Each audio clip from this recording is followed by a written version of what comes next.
En nuestro encuentro anterior analizamos la jurisdicción internacional.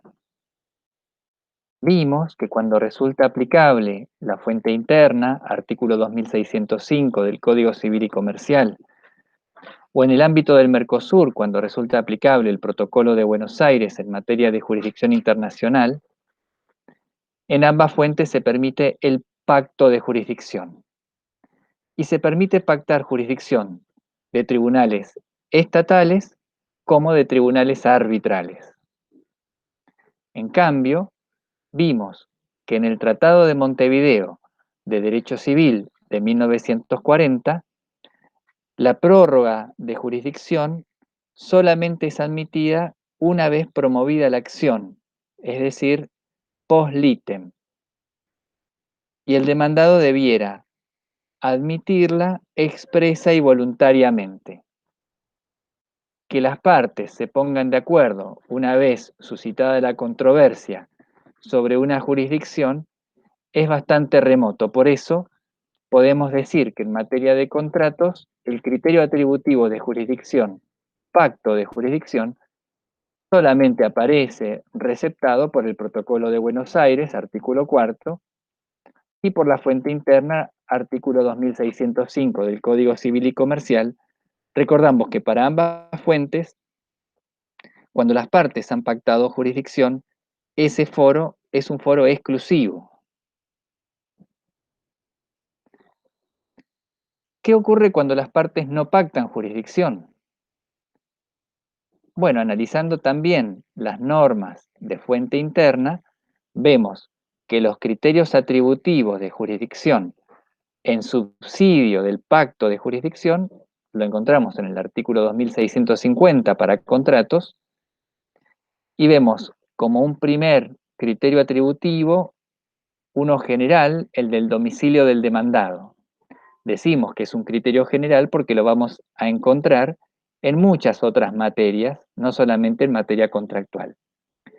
En cambio, un criterio particular de los contratos es el del lugar de cumplimiento, el lugar de cumplimiento del contrato. En este caso, para la fuente interna, el lugar de cumplimiento es el de cualquiera de las obligaciones. Quiere decir que cualquiera de las obligaciones del contrato que se cumplan en la Argentina habilitan la jurisdicción de los tribunales argentinos.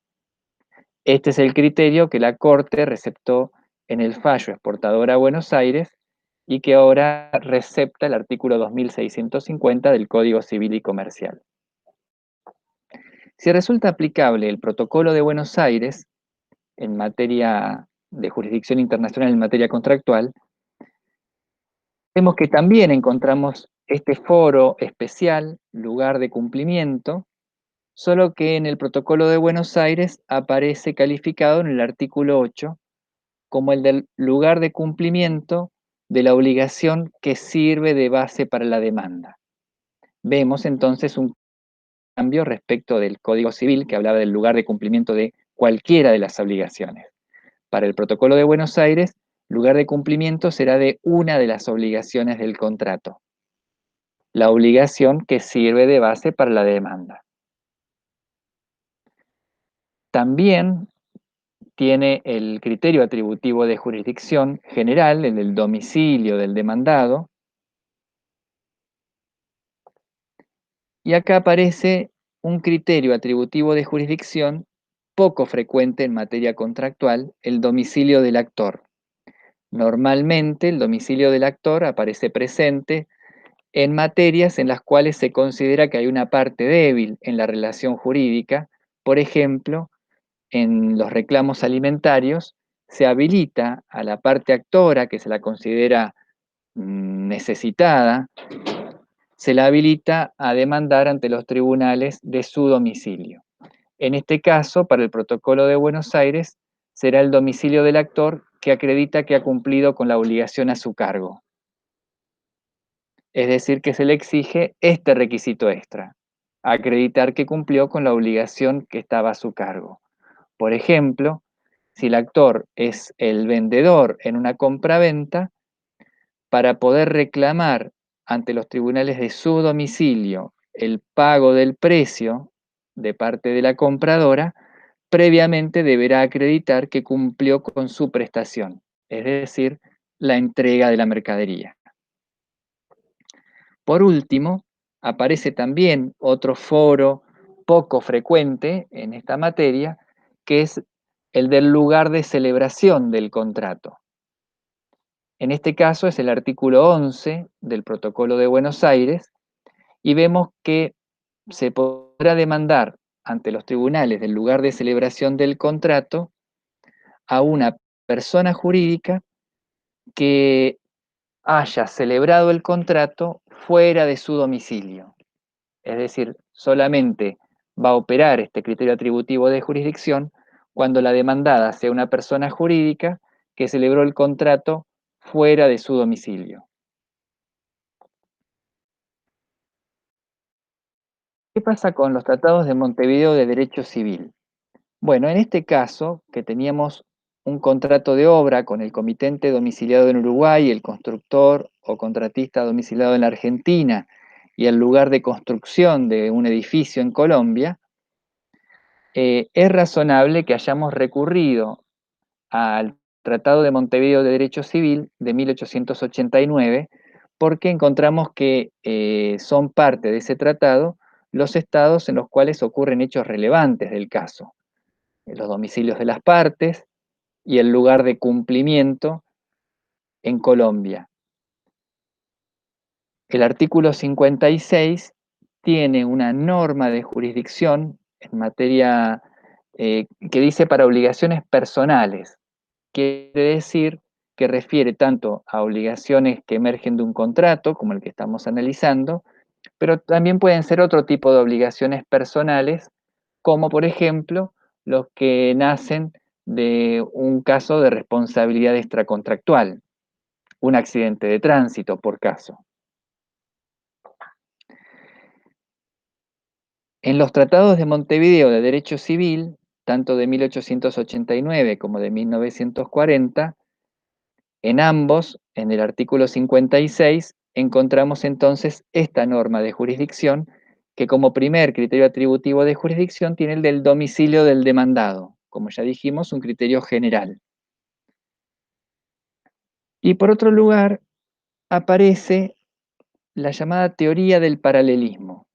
Si leemos con atención el artículo 56, vamos a ver que le atribuye jurisdicción internacional a los jueces del Estado cuyo derecho resulta aplicable. Traza un paralelismo entre el derecho aplicable y la jurisdicción internacional.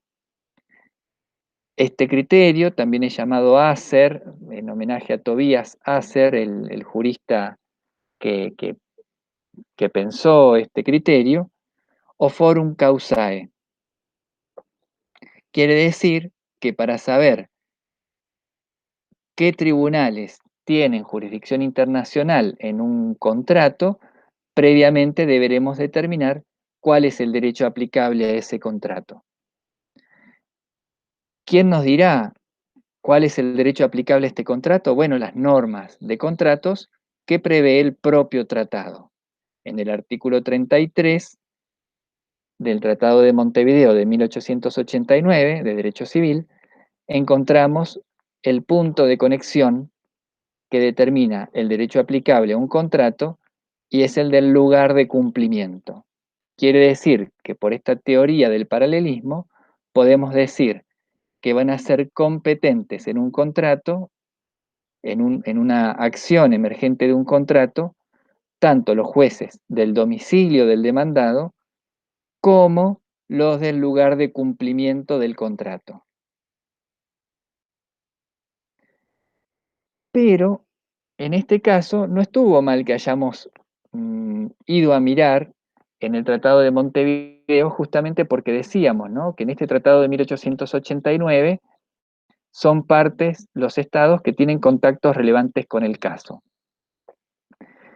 Pero el caso también nos permite analizar que el Protocolo de Buenos Aires tiene un ámbito de aplicación espacial que se extiende. Si miramos en el artículo primero, vamos a ver que no requiere que el cumplimiento del contrato se realice en un estado parte del Protocolo de Buenos Aires. Solo demanda que las partes del contrato, por ejemplo, en este caso, comitente y constructor, o en otros casos será comprador y vendedor, tengan sus domicilios en estados parte del Protocolo de Buenos Aires.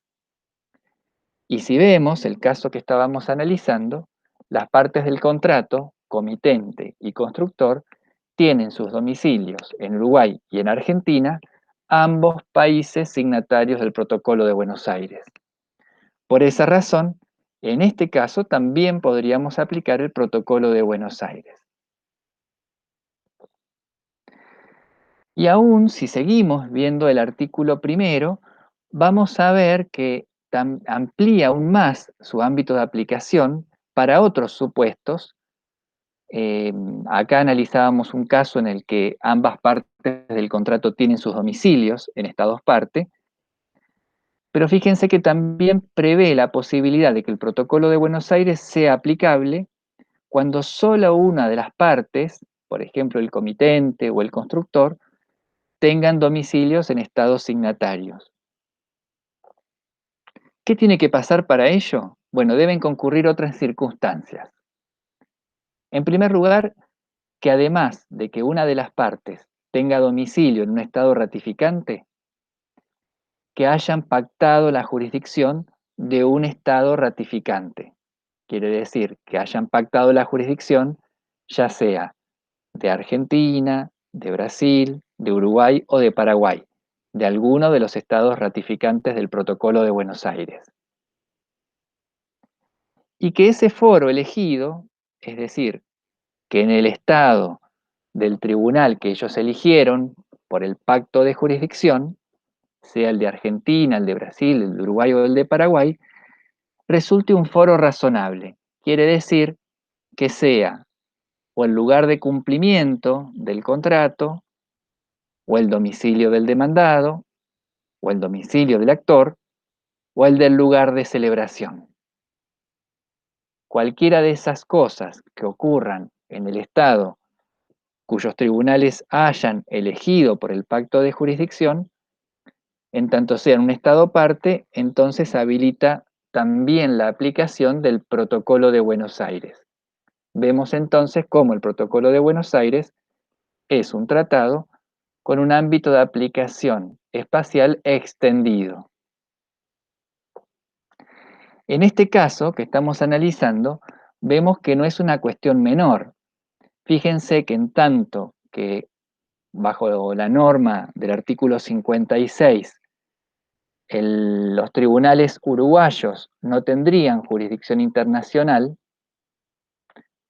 esto es porque habilita la competencia de los tribunales del domicilio del demandado, Argentina, y del lugar de cumplimiento, Colombia.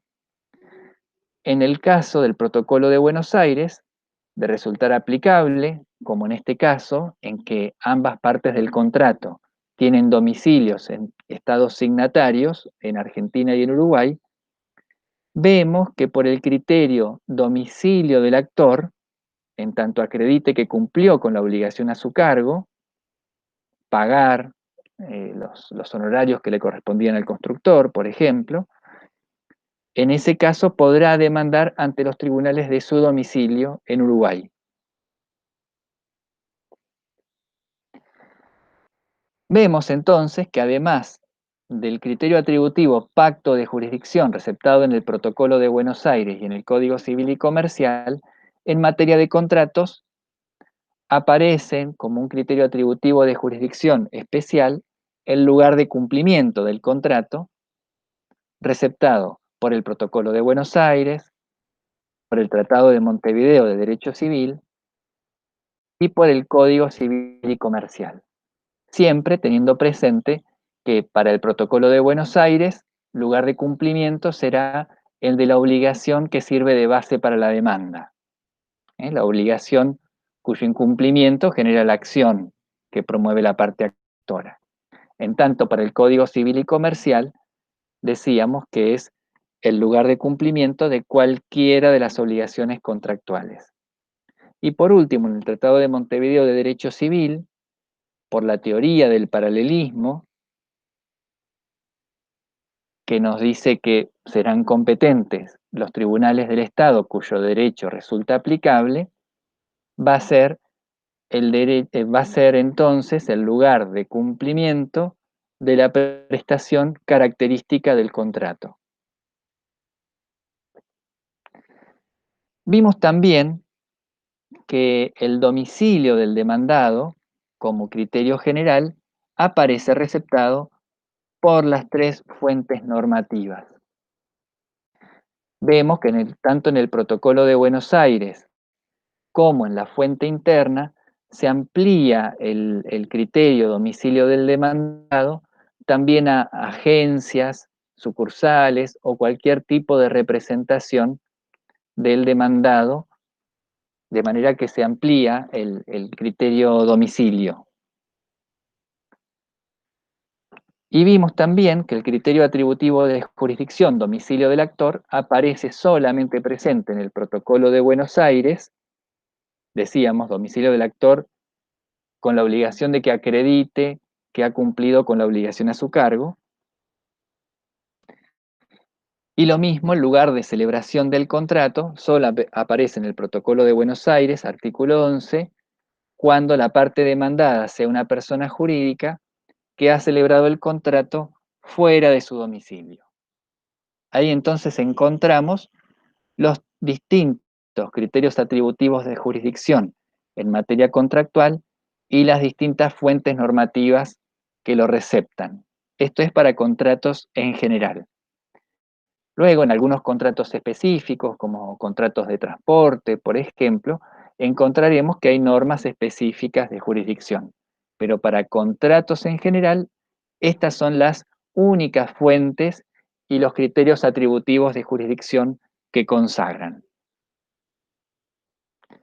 Decíamos que en tanto el domicilio del demandado es un criterio, un foro general, hay foros especiales, como veíamos en materia contractual, el del lugar de cumplimiento del contrato, por ejemplo, y encontramos que hay otros foros especiales en otras materias.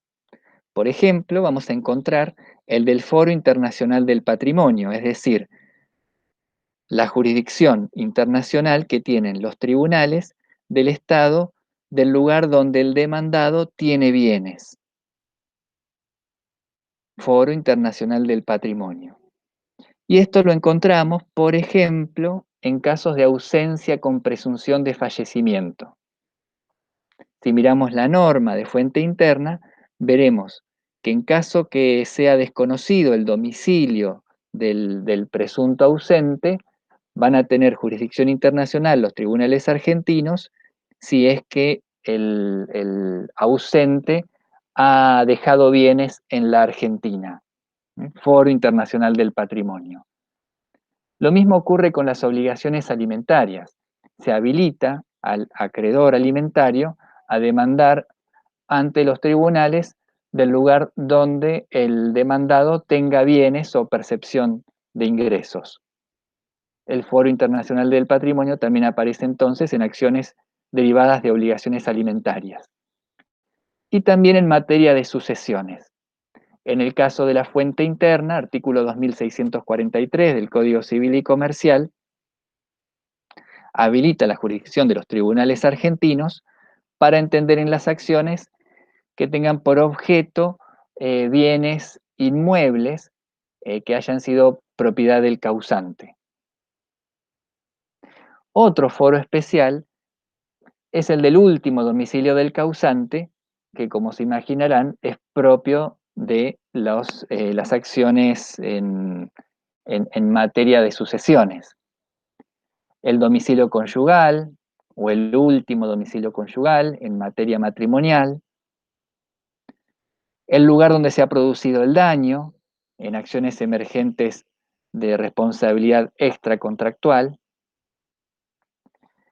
y un foro particular, un foro especial, es el foro de necesidad, que se encuentra receptado en el artículo 2602 del Código Civil y Comercial y que tiene por finalidad atribuirle jurisdicción internacional a los jueces argentinos en aquellos casos en que, según las normas de jurisdicción, el tribunal argentino no tendría jurisdicción internacional, pero se le atribuye con carácter excepcional jurisdicción internacional a los jueces argentinos con el objeto de evitar una denegación internacional de justicia.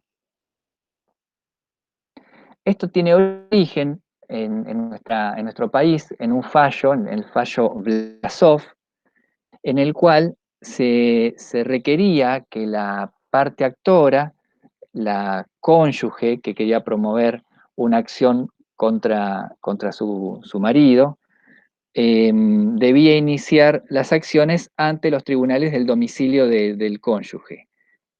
Pero el cónyuge era una persona muy adinerada y que vivía en embarcaciones y sin un lugar determinado, sin un domicilio determinado. Esto determinaba que la mujer no tenga dónde llevar su controversia. Y ante esto hizo una presentación ante los tribunales argentinos y la Corte entendió que para evitar una denegación internacional de justicia, se habilitara la jurisdicción internacional de los tribunales argentinos.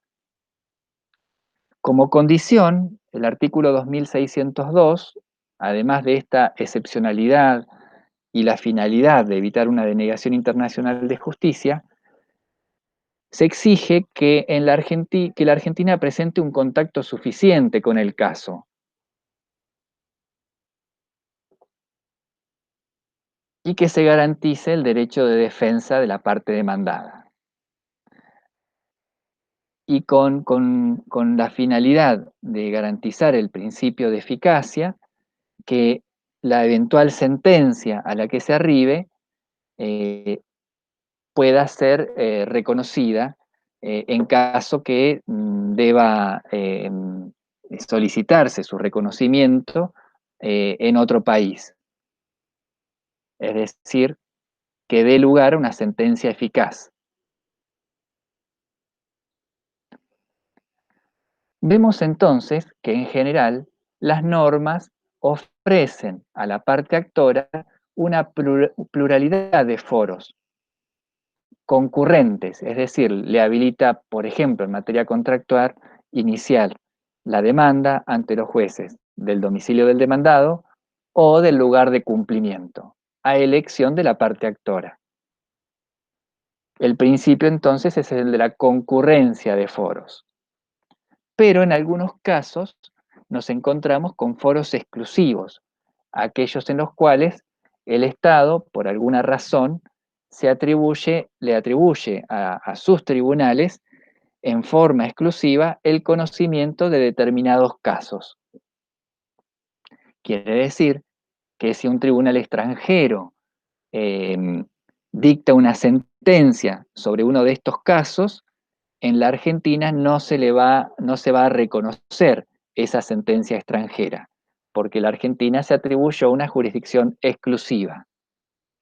Por ejemplo, encontramos algunos foros exclusivos en el artículo 2609 del Código Civil y Comercial en materia de derechos reales sobre inmuebles situados en el país.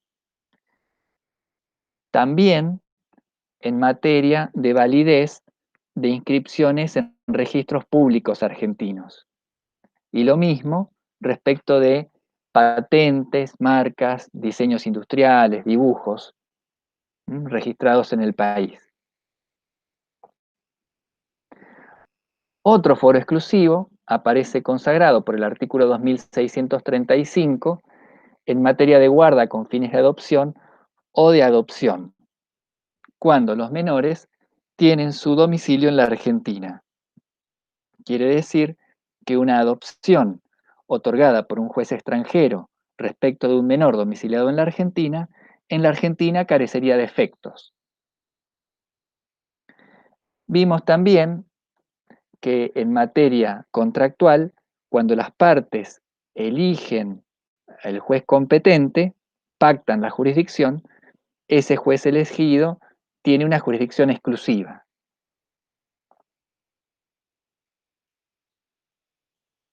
Y en otras fuentes normativas encontramos otros foros exclusivos. Por ejemplo, en la ley de navegación encontramos que se le atribuye jurisdicción exclusiva a los jueces argentinos cuando un contrato de transporte, sea de cosas o de personas, tiene como destino en la Argentina. En esos casos, la jurisdicción argentina va a ser exclusiva. Bueno, decíamos entonces, cuando analizábamos la jurisdicción internacional, que las partes podían pactar la jurisdicción, tanto a favor de tribunales estatales como de tribunales arbitrales, quiere decir, de árbitros de un tribunal privado. Me parece muy pertinente esta frase que les estoy citando del doctor Roque Caivano, en donde reconoce esta doble naturaleza del arbitraje, que por un lado nace de un contrato, pero que también es un proceso, en tanto adjudica jurisdicción internacional.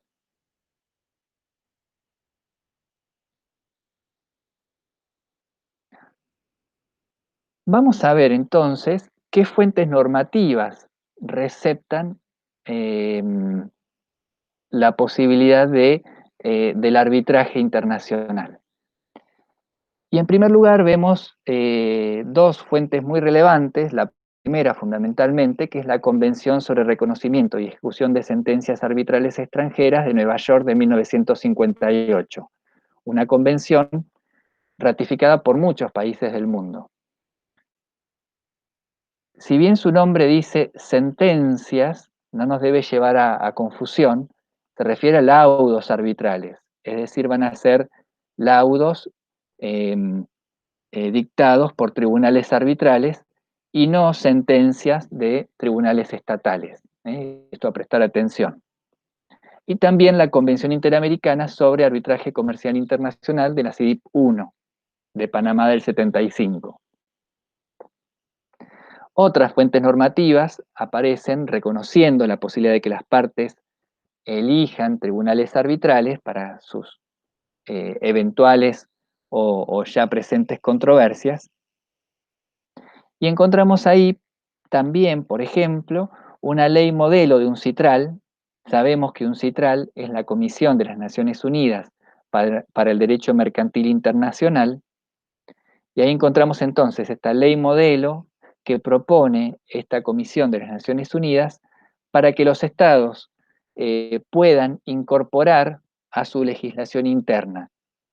De hecho, recientemente la Argentina ha incorporado las soluciones de la ley modelo de un citral a través de su flamante ley de arbitraje comercial internacional.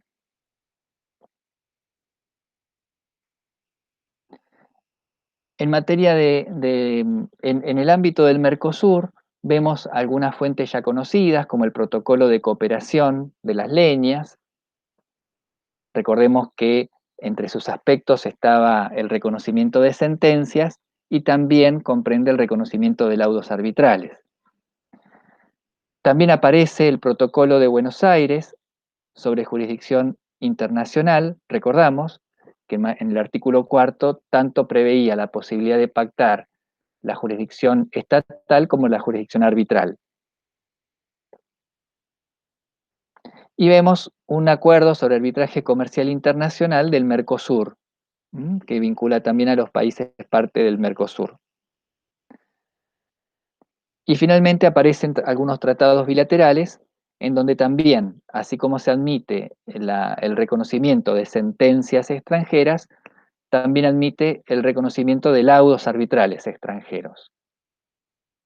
¿Por qué las partes podrían resolver, llevar una controversia a un arbitraje y no a la justicia estatal? Bueno, son muchos los factores de esto.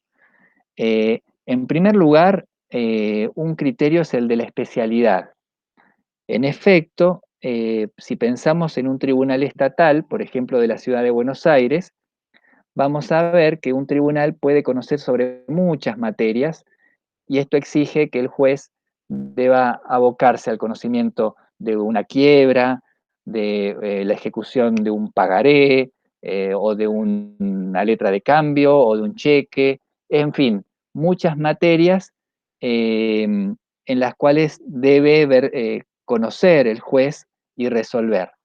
En cambio, cuando las partes acuerdan un arbitraje, pueden elegir que quienes sean los árbitros sean especialistas en determinada materia, que es la que a ellos les interesa, por ejemplo, en un contrato de exploración petrolera. Otra razón para que las partes elijan un arbitraje suele tener que ver con los plazos. Si miramos los plazos que tiene la justicia argentina, podemos ver que un caso de cierta complejidad puede llevar 10 años y a veces más también de trámite.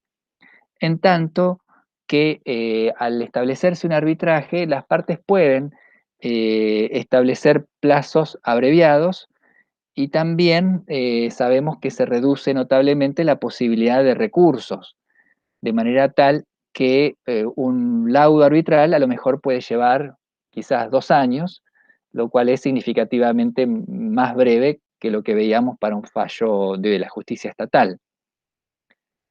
Por otro lado, es importante en materia de contratos internacionales, en el comercio internacional, otra característica del arbitraje que suele ser la posibilidad de que las partes acuerden reserva de la controversia, es decir, que no se ventilen los hechos que son objeto de la controversia, la confidencialidad.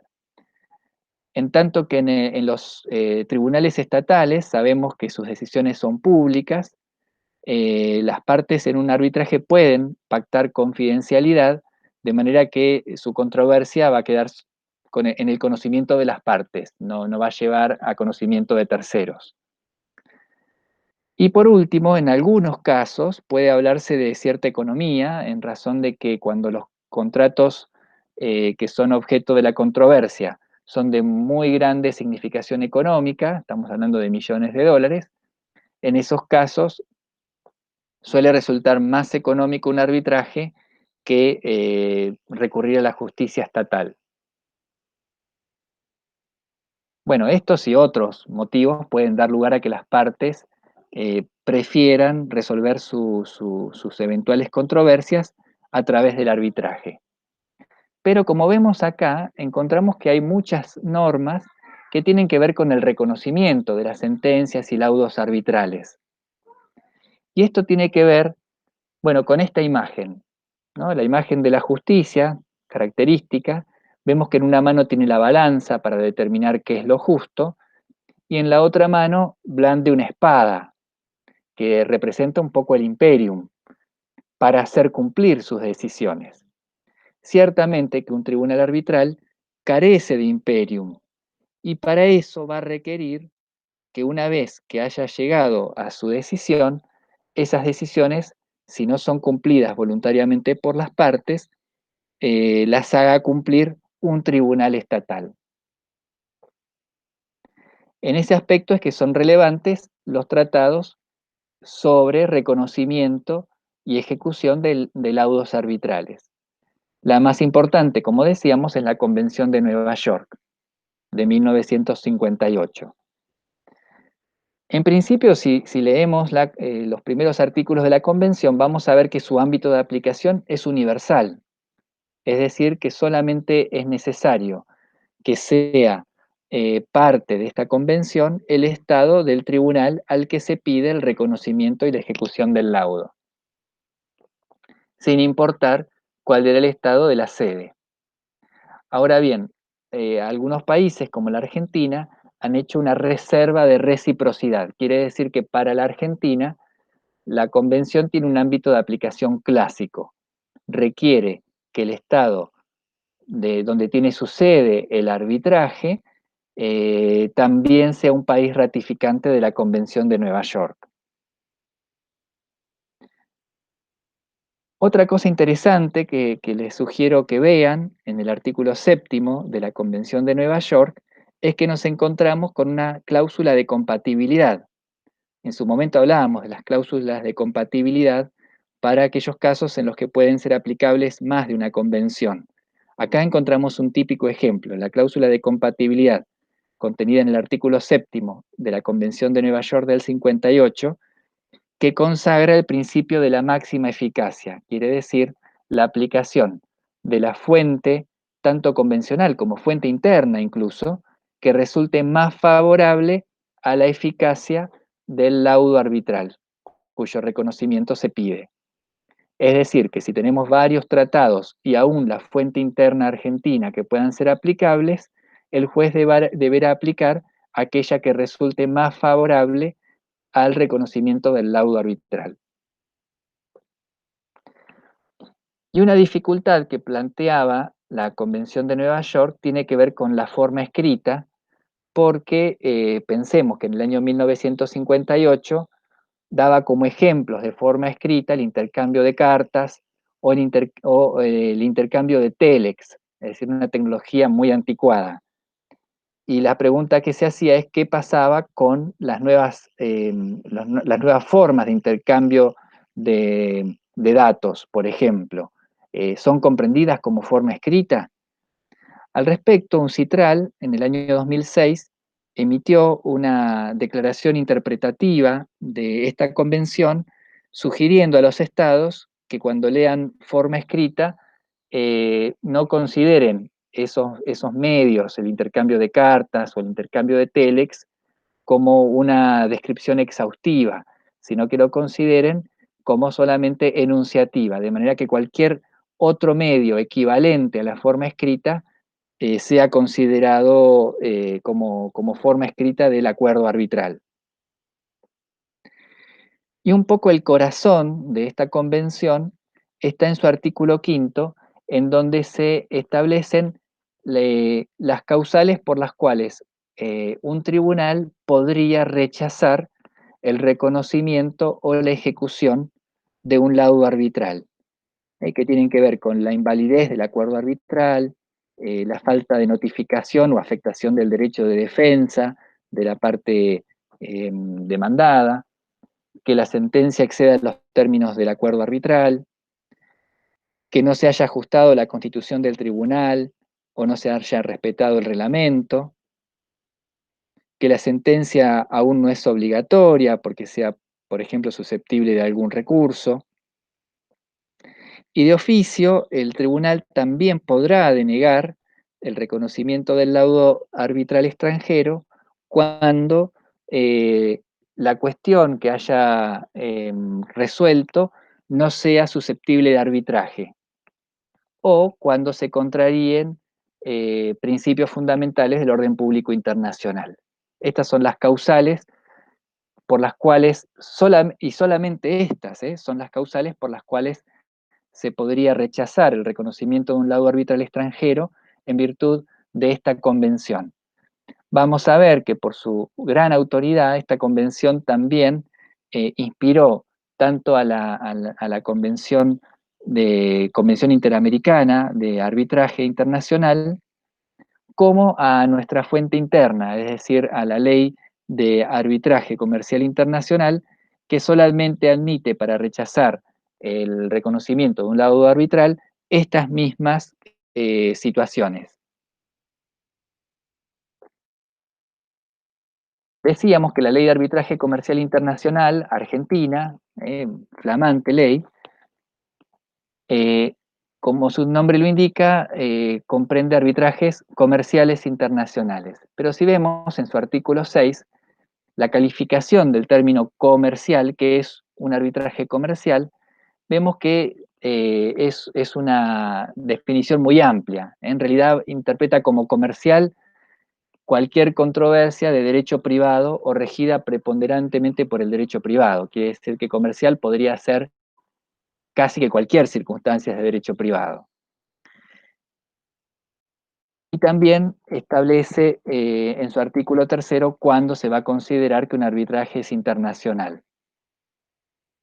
cuando las partes tienen establecimientos en estados diferentes, o cuando el lugar de arbitraje tiene lugar en otro estado, o el lugar de cumplimiento de una parte sustancial de las obligaciones. Por supuesto que para la instancia de reconocimiento de laudos arbitrales va a requerir que el laudo arbitral haya sido dictado por un tribunal arbitral que tenga su sede en otro estado que no sea Argentina. Un poco el corazón del arbitraje, o el carozo, para llevarnos por el gráfico, es el acuerdo arbitral.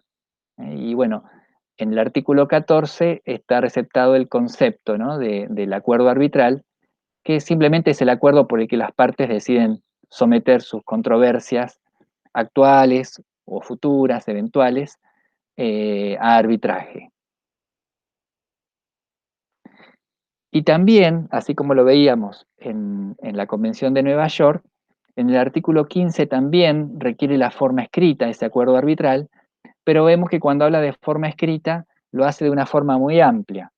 Cuando dice cuando sea forma escrita, basta que quede constancia de su contenido en cualquier forma, en cualquier forma. Incluso comunicaciones electrónicas, intercambio de escritos, de demanda y contestación, o incorporación por referencia. Es decir, aunque en el contrato del que estemos hablando no haya una cláusula arbitral, pero a lo mejor ellos hagan referencia a la cláusula arbitral inserta, por ejemplo, en otro contrato que hayan celebrado las mismas partes. Y otra cuestión también importante de la Ley de Arbitraje Comercial Internacional Argentina es que en su artículo 6 también recepta esa recomendación interpretativa de un citral respecto de la Convención de Nueva York, diciendo que cuando habla de forma escrita, en realidad debemos considerar que quede una constancia del contenido del acuerdo. Acá nos encontramos con algunos modelos de cláusulas arbitrales que las partes pueden incorporar a un contrato. Y es importante que, como en estos casos, las partes también resuelvan la inclusión de las reglas procesales que van a tener que seguir los árbitros. Y esto tiene mucha importancia para evitarles a los árbitros crearse un reglamento, establecer plazos, cuando en realidad hay reglamentos que ya están redactados y que resuelven todos los problemas procesales que puede encontrarse el tribunal en su tarea. Una cuestión también importante en la ley de arbitraje tiene que ver con cuál es el derecho que va a aplicar el tribunal arbitral. Y al respecto, un tribunal arbitral que tenga su sede en la Argentina y que entonces se rija por esta norma, va a tener presente que las partes pueden elegir el derecho aplicable y que entonces el tribunal se va a regir por ese derecho elegido por las partes. Autonomía de la voluntad conflictual, como ya lo vimos. Pero para el caso que las partes no hayan elegido el derecho, se establece lo que se da en llamar en doctrina la vía directa. Quiere decir que se faculta al tribunal arbitral para que aplique las reglas de derecho que estime apropiadas. Es decir, que el tribunal arbitral podrá elegir el derecho de un Estado o aún reglas de derecho que no sean de origen estatal. Por ejemplo, principios del comercio internacional, los principios de UNIDROIT, por ejemplo. En todos los casos, el tribunal arbitral decidirá con arreglo a las estipulaciones del contrato, lógicamente, pero fíjense que tendrá en cuenta los usos mercantiles, es decir, las prácticas que regularmente observan los operadores del comercio internacional. Fíjense el peso que le dan la ley de arbitraje comercial internacional entonces a los usos mercantiles. Un principio muy importante del arbitraje y que aparece consagrado por la ley de arbitraje comercial es la no intervención de tribunales judiciales. Cuando las partes llevan su controversia a un arbitraje, es precisamente para sustraerla del el conocimiento de los tribunales estatales por alguna de las razones o todas ellas que mencionamos antes. Si los tribunales estatales van a estar interviniendo en el control del arbitraje, entonces ese propósito se habrá perdido. Por eso se consagra el principio de la no intervención del tribunal judicial, salvo en casos expresamente previstos por la ley. Y también en el artículo 35 se receptan dos principios muy importantes para lograr esto, y que son el principio de la competencia, quiere decir que ante una cuestión que se plantee sobre la jurisdicción del tribunal, será el propio tribunal arbitral el que resuelva sobre su competencia. Y por último, el principio de la autonomía del acuerdo arbitral. Fíjense que en el caso que se ataque la validez o se pida la nulidad del contrato en el cual está inserta una cláusula arbitral, este principio consagra la autonomía del acuerdo arbitral. Esto es importante porque piensen que si el tribunal resolviera la invalidez del contrato y esto acarreara la invalidez del acuerdo arbitral, entonces su laudo, su jurisdicción no tendría fundamento y ese laudo sería inválido.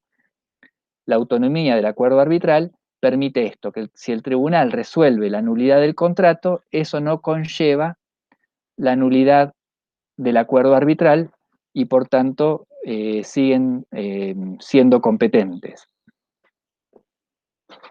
Y un aspecto también muy importante es que los laudos arbitrales no son susceptibles de recurso, salvo el recurso de nulidad. Es el único recurso que puede alegarse contra un laudo arbitral. Y esto un poco garantiza la celeridad del procedimiento.